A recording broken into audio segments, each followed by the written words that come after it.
Hello learners, welcome today to session 3 or lesson 3 where we want to look at long run analysis of costs. Long run analysis of costs. Long run analysis of costs. So in the short run, we said that this is normally a period where at least one factor must be fixed and the other should be variable. In the long run is where all factors can be varied, and therefore we do not have any like law of diminishing returns to variable factor, because we are assuming that all factors can be varied. Varied meaning we can interchangeably vary the proportions of different factors. Why? Because they will not remain constant, as in the case of short run analysis. So what operates in the long run is the economies or diseconomies of scale.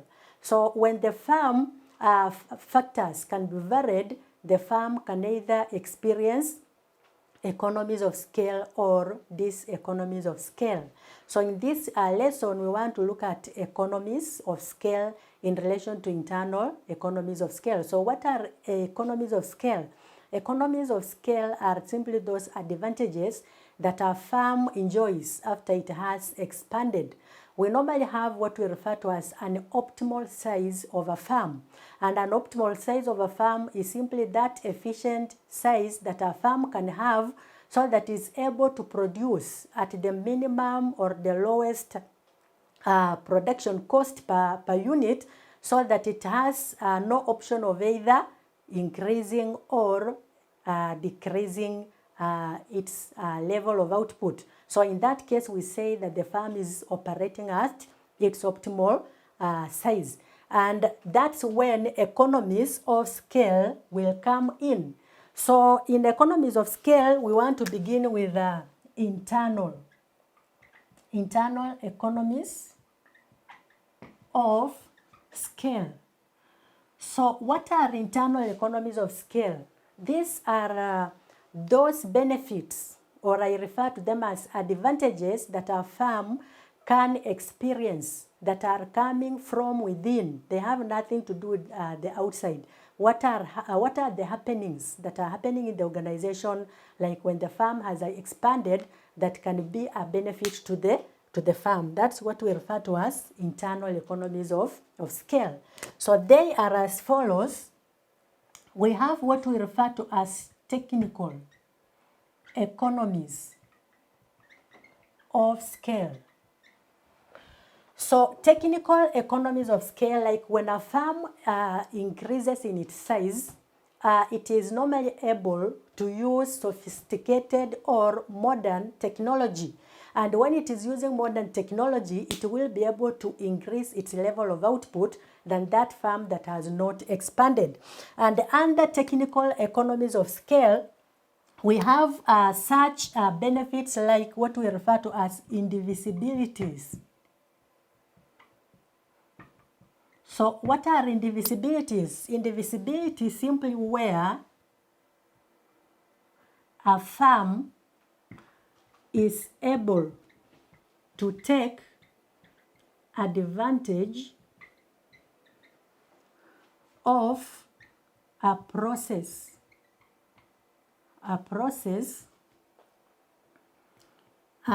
that cannot be reproduced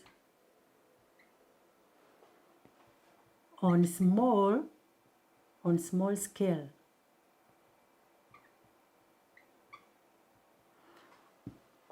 So one of the technical economies that a firm will enjoy is what we refer to as indivisibilities. And indivisibility is simply where a firm is able to take advantage of a particular process that cannot be reproduced on small scale. So that simply means this firm will have a process or a particular process which a small firm cannot have. Like, for example, when a firm has a particular machine that can enable it to produce. And when it is producing to in large scale or in large quantities, which a small farm cannot be able to produce. Why? Because a small farm produces on small scale. We say it is enjoying benefit of indivisibility. We have another one which we refer to as increased dimension. Increased dimension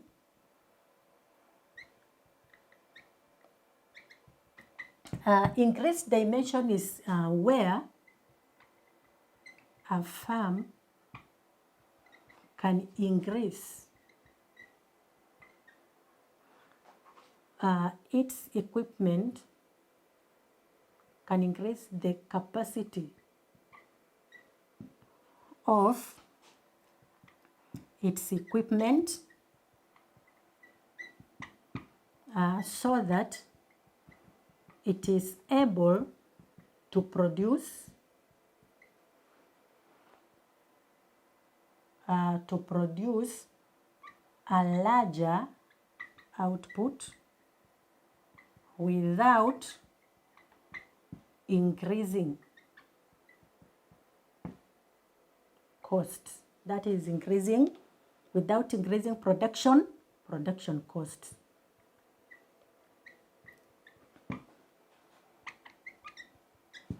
So increased dimension is where when a farm has a particular equipment, it can decide to enlarge or to increase the capacity of that equipment so that it's able to produce a larger output than what it has been producing before without necessarily increasing the production cost. I can give an example like for these commercial services, you've been having or owning a matatu. A matatu has one driver, and then because your business has enlarged, you now decide to bring in a bus. So a bus still will need one driver, but the capacity is more large than that of a matatu. So in that case, that benefit is called increased what? Dimension. You are producing more, but you are not necessarily increasing the production cost. And if it is there, then it is very minimal.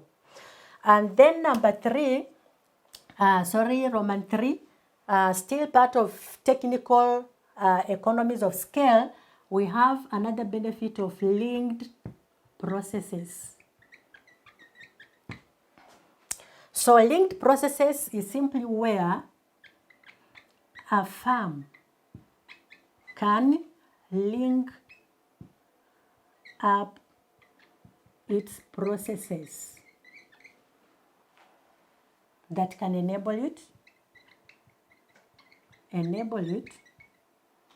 minimize its costs.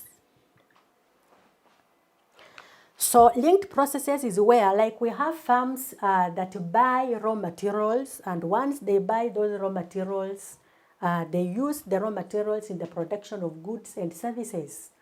And then once they have produced goods and services, they again market for those goods and services before they are sold.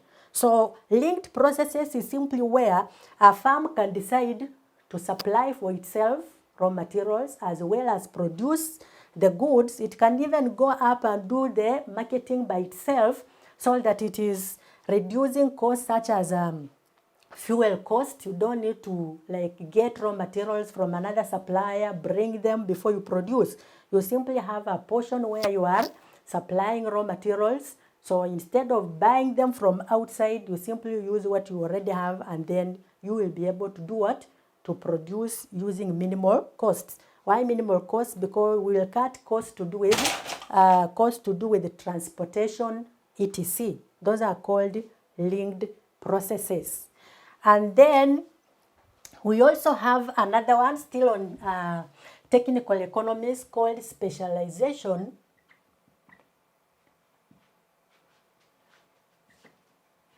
Specialization. So specialization can be where a farm can specialize. like in terms of machinery and labor, so that it produces what's quality, so that it produces what is quality. So specialization is where a farm can simply decide like to specialize on a particular machine. So it buys a special machine that will enable you to produce what is quality, or have a specific class of workers who are able to help in production of that which is quality. So like when we talk of competition, what happens? Because they will be producing what is quality, their products will be more competitive than of those other farms. And then we can also talk about research, still under technical economies. Research is like when a farm has grown, it has an ability of conducting a market research. Like whenever it wants to introduce a new good or a new product, it can be able to know what are the needs, what are the tastes and preferences of the people before it can design and produce what is to satisfy the need of its customers, which may not be so with small farms. So research is where a farm will be in position to conduct a market research,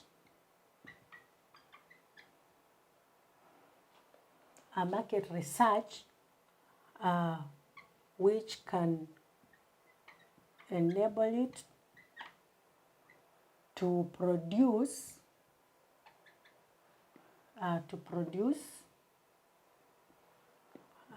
that which satisfies its customers.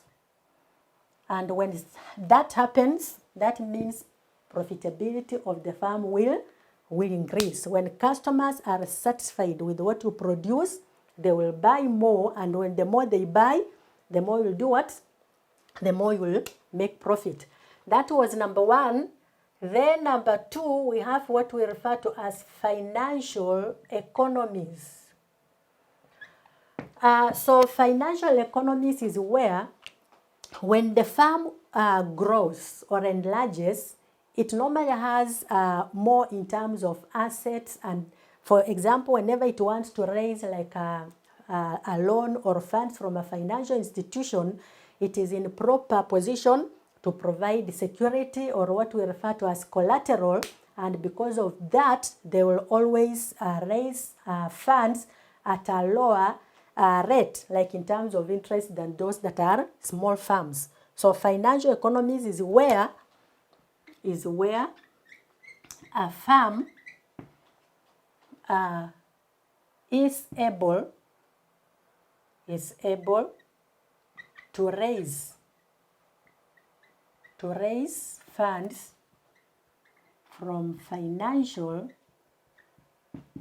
financial institutions at a lower cost. Why? Because at a lower cost, because it is in position to raise assets that can be used as collateral.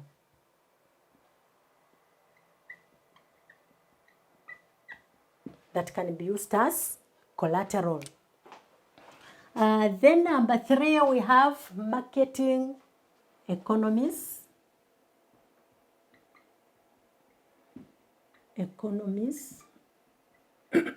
Marketing economies.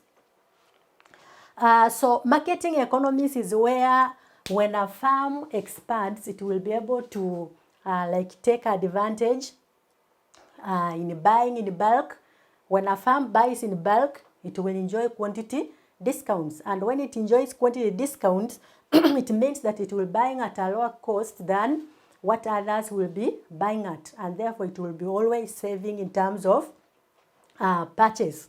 And then it can also enjoy economies to do with packaging. When it is packaging in large quantities, it is more cheaper than when packaging in small quantities. And then when it comes to selling and even distribution, it will have that advantage.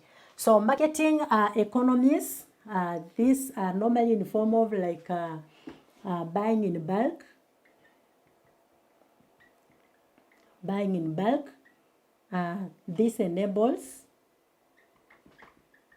the farm to take advantage of quantity discounts. Hence buying at a lower price, which makes them to save in terms of the purchase price. We also have packaging.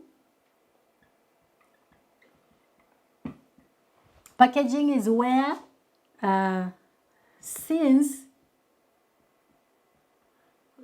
can just say packaging in large quantities. Packaging in large quantities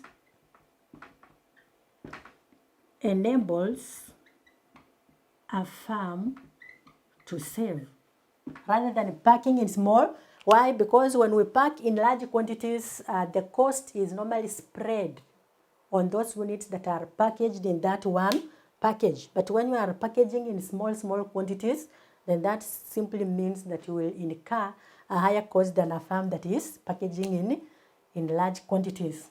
And then number 4, we have diversification.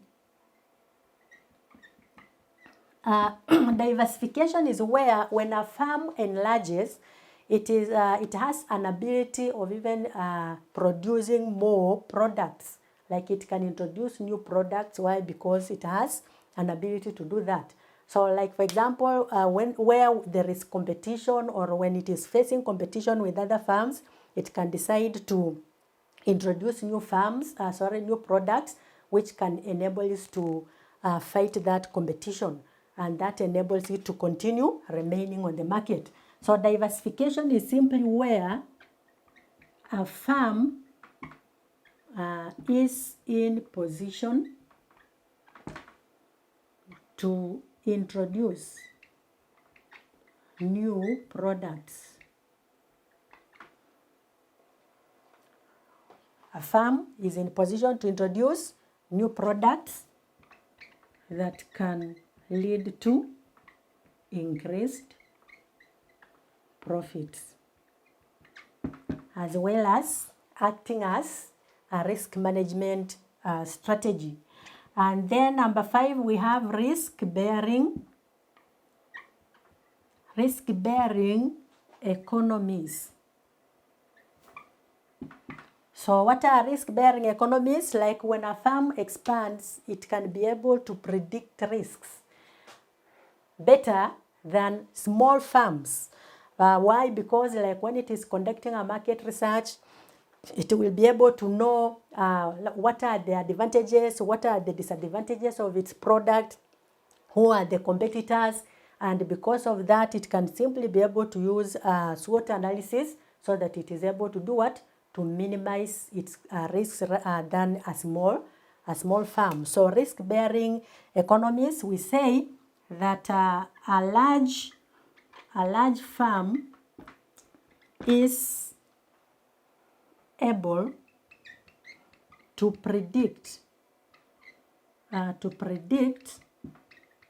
risks than a small farm. Why? It has an ability to conduct a market research. It can conduct a SWOT analysis than a small farm. So those are the internal economies of scale. Then we have disadvantages or these internal diseconomies. Can look at that shortly. Internal diseconomies of scale. So in our next lesson, we'll be looking at internal diseconomies of scale. So learners, have a good day. This ends or marks the end of our session.